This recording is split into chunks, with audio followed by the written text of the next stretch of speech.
Salut à tous les amis, grosse journée aujourd'hui, putain, 2 livraisons, je prépare 2 livraisons pour demain, 3 livraisons même aujourd'hui je crois. Nombreuses ventes, nombreuses visites, ça bosse. Putain les amis, il faut que je vous raconte hier une anecdote de ouf, enfin de ouf non, mais je vais vous raconter le quotidien de marchand. Et ça corrobore ce que je disais il y a 2 jours sur le fait que je commence à en avoir marre de ce taf là.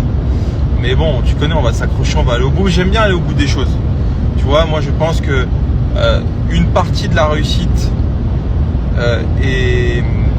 a lieu grâce au fait qu'on va au bout des projets. Beaucoup de gens ont des projets, beaucoup de gens ont des idées, beaucoup de gens mettent en place des choses. C'est déjà un bon début, mais vont pas au bout des choses. Et moi, j'ai quand même tendance à penser que ça fait à peine 2 ans et demi que je fais ce métier, ça va plutôt bien. Mais je suis pas encore allé au bout du truc, donc je vais m'accrocher encore quelques années. Mais quand même, je vais vous raconter la situation hier, qui s'est passé, un truc de fou. Enfin, moi ça me paraît fou, mais vous peut-être pas. Mais en gros hier, j'ai un client qui m'appelle à 14h pour une voiture. Je vais pas dire laquelle parce que peut-être qu'il me suit, je veux pas qu'il se reconnaisse, je veux pas de problème. Encore une fois, moi je suis pas là pour ça, mais je vais quand même vous raconter, c'est marrant. Donc le mec m'appelle à 14h et me dit voilà, non, alors non. La veille, donc d'hier, donc il y a 2 jours, à 23h, je reçois un SMS, bonjour, la voiture est-elle disponible? Bon, les mecs, peut-être qu'ils regardent pas, mais j'ai 40 voitures à vendre, donc déjà ça commence bien. Et SMS à 23h, déjà ça commence très mal. Je vous le dis à vous les amis, ça c'est un truc que je trouve d'un manque de respect énorme. Certains me diront oui, mais les gens travaillent tard, j'en sais rien. Moi, il y a quelque chose que j'appelle de la bienséance, les amis. C'est le fait de ne pas écrire et contacter les gens à toute heure. Surtout les SMS, c'est très intrusif. C'est presque comme un appel pour moi. Je reçois un SMS à 23h, la voiture est disponible. Je réponds pas forcément, je rentre pas dans ce jeu-là. Ça va, j'ai passé l'âge de répondre à 23h aux gens. Tu sais, comme quand j'avais 14 ans et que j'écrivais à mes petites copines, c'est mort, tu vois. Le lendemain matin, enfin non, du coup j'oublie que le mec m'a envoyé un SMS. À 14h, je fais un point sur mon téléphone, je vois qu'il y a ce SMS, donc je réponds. Et le gars, il me dit que c'était pour une voiture que j'avais à la vente. Donc je dis, écoutez, pas de souci, vous pouvez venir la voir. Il dit, ok, bon, bah j'arrive dans une demi-heure, pas de souci. Moi, hier après-midi, j'étais pas là au garage, j'avais un truc à faire. Donc je dis à mes gars de gérer. La voiture, il se trouve qu'elle était tout au fond du garage. C'était vraiment celle tout au fond du garage, pas de chance. Et comme j'avais pas envie de tout enlever, je dis, bon, si la voiture plaît vraiment et que le gars est chaud, bah faites l'effort, vous sortez les voitures, mais on va pas sortir toutes les voitures pour une première visite.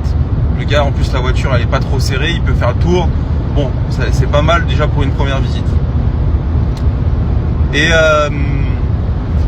Et donc le gars se montre très intéressé, machin. Mes gars, en plus, hier, les pauvres, ils étaient sous l'eau. 3 rendez-vous en même temps, des visites, le parking, le bordel. C'était pas le moment de perdre du temps. C'est toujours le moment de faire une visite, de prendre le temps pour, mais t'as pas le temps de perdre du temps. Tu vois ce que je veux dire? T'as des moments, t'es un peu creux, tu fais l'effort, bam, bam, mais là, il fallait que ce soit quelque chose de sérieux, tu vois. Voilà. Le gars, il vient, machin, on sort la voiture, il l'essaye, il te raconte sa vie. Oui, moi j'ai l'habitude de conduire des Ferrari, des Lambo, c'est bien, on s'en fout. Tu sais, moi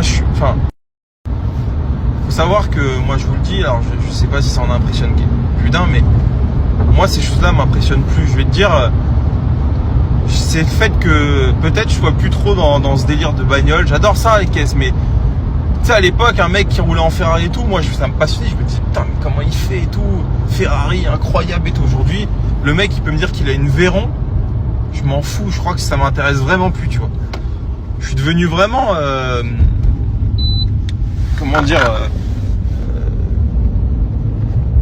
plus dans ce truc là. Mais bon bref, le gars il visite la voiture, tout, il est chaud, la caisse est nickel, en plus il n'y a rien à dire.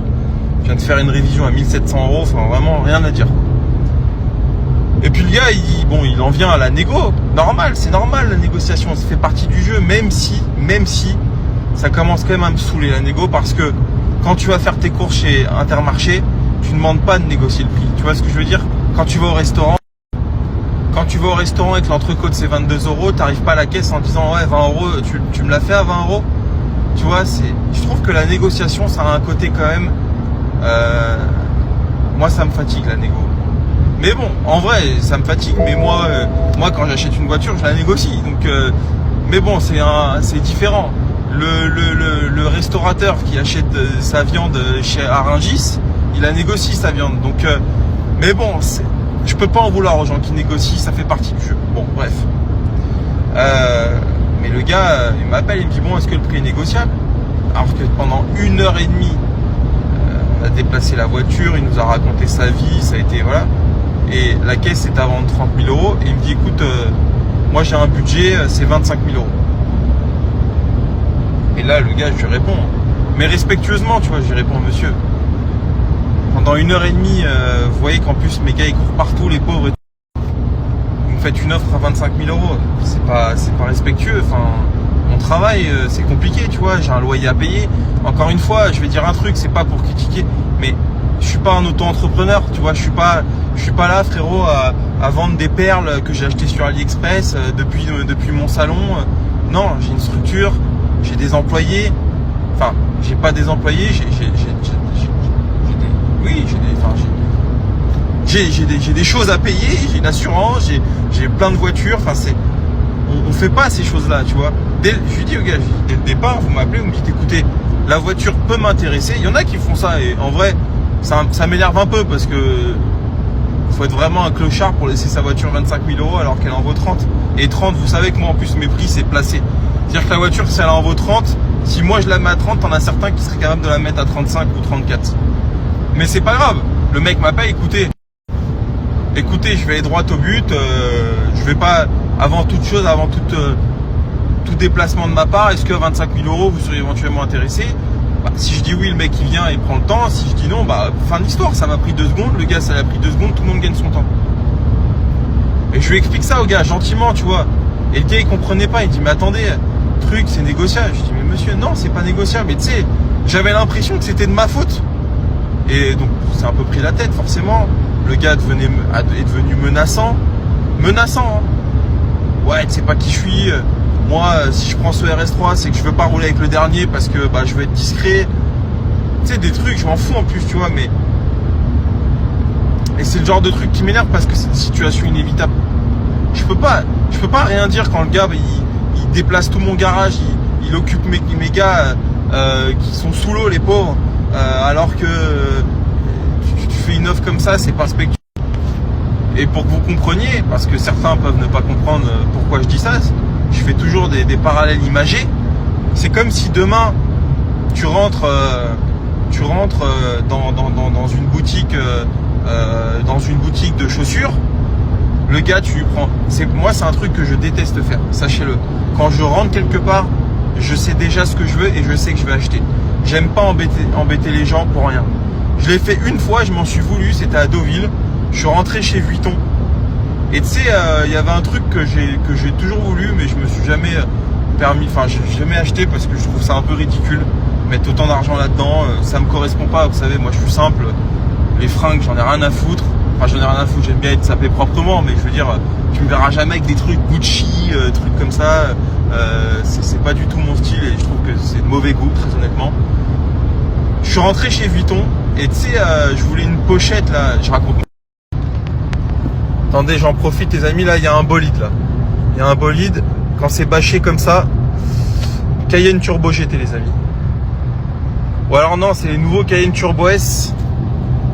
C'est les nouveaux Cayenne Turbo S hybride pack GT ou pack Turbo GT, mais incroyable. Bon bref, c'est vous savez les trucs pour porter les montres là, les espèces de petites pochettes de transport. Ça vaut 900 balles ou 1000 balles, ça a dû augmenter. Je rentre dedans, la meuf, ça a duré 5 minutes. Elle regarde, je regarde et tout, et je dis putain, c'est quand même ridicule de mettre 1000 euros là-dedans, tu vois. Et je suis parti, et je m'en suis voulu. Hein. J'aime pas déranger les gens quand c'est pas pour payer, quand c'est pas pour acheter. Quand je rentre dans une concession, c'est pour acheter, tu vois ce que je veux dire. Je rentre pas, ouais, machin. Bon bref, mais tout le monde, on est tous pas fait pareil. Je peux respecter ça. Mais c'est comme si je rentre dans une boutique de chaussures, la gonzesse pendant 1 heure, elle me fait essayer plein de pompes et à la fin, je lui dis bon bah écoutez, celle-ci elle m'intéresse, mais je vous propose 50 euros au lieu de 100 euros. La meuf elle va me dire écoutez monsieur, c'est pas très respectueux ce que vous faites. Je prends le temps de vous renseigner, je suis agréable, je suis gentil, je suis commerçant quoi. Et proposer un prix, c'est même pas le prix auquel je paye mes chaussures. C'est pas respectueux, les prix c'est les prix, tu vois. On a des charges, on a des impôts, on a des trucs. Ce mois-ci, entre Gabriel et BRT, j'allais dire c'est le nom de ma société, et Transac Auto, 20 000 euros de TVA à reverser, c'est énorme. T'as intérêt à faire un beau mois, hein, parce que si t'as pas provisionné ta TVA, t'es baisé, tu vois. Donc tu vois, tu sais comment c'est. En plus là, il parle d'augmenter les impôts.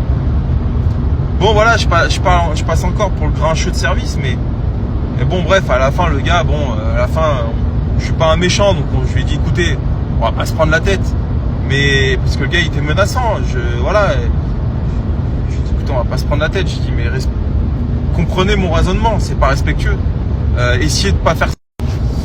Et tu vois, ça c'est des trucs, ça m'intéresse plus en fait. Comme hier matin, alors je sais que la personne qui m'a acheté la voiture me regarde sur les réseaux et c'est pas méchant, mais hier matin à 6h30, je reçois un SMS, 6h30. Bon, le gars doit travailler tôt, je en veux pas, mais quand même, tu vois, 6h30, un SMS, tu te lèves, la tête dans le huc, t'es là, machine à café et tout. Oui, bonjour. Alors je suis un peu déçu, il manque un bouchon de valve sur la voiture. Et moi je me dis attends, le mec est quand même pas en train de me parler du tout petit truc en plastique qui se visse sur la valve. Je pense qu'il doit me parler de la valve, peut-être qui a dû sauter, j'en sais rien. C'est possible parce qu'on avait peut-être dû faire les pressions de pneus, j'en sais rien. Il me parle quand même pas du petit bouchon en plastique. Il me dit écoutez, j'aimerais que vous m'en renvoyiez un. Et moi je lui dis écoutez, vous parlez de quoi? Je pouvais pas croire que le gars à 6h30 il me dise ouais je suis déçu, il manque un bouchon de valve sur la voiture, alors que la voiture il a payé 40 000 euros. Eh ben si, frérot. Il me parlait du bouchon de valve en plastique qui a dû certainement tomber, ça a mal été revissé, enfin, peu importe, c'est pas grave. Voilà, j'essaye d'avoir un niveau quand je livre les voitures. Tout le monde peut témoigner, les voitures sont propres, les voitures sont le plus propre possible, je les emmène au contrôle technique, j'essaye de vraiment avoir un niveau de service qui est celui qui correspond aux voitures que je vends. C'est pas moteur essence, parce que moteur essence c'est un truc de fou, c'est la haute joaillerie, mais j'essaye d'être quand même d'un très bon niveau. Mais un bouchon de valve, 6h30, je suis déçu, il manque un bouchon de valve. Ça, c'est des trucs, j'en veux pas aux clients. Mais c'est des trucs qui m'intéressent plus du tout en fait.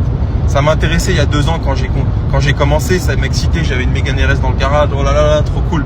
Maintenant, je m'en fous. Mais je m'en fous. Moi, maintenant, c'est...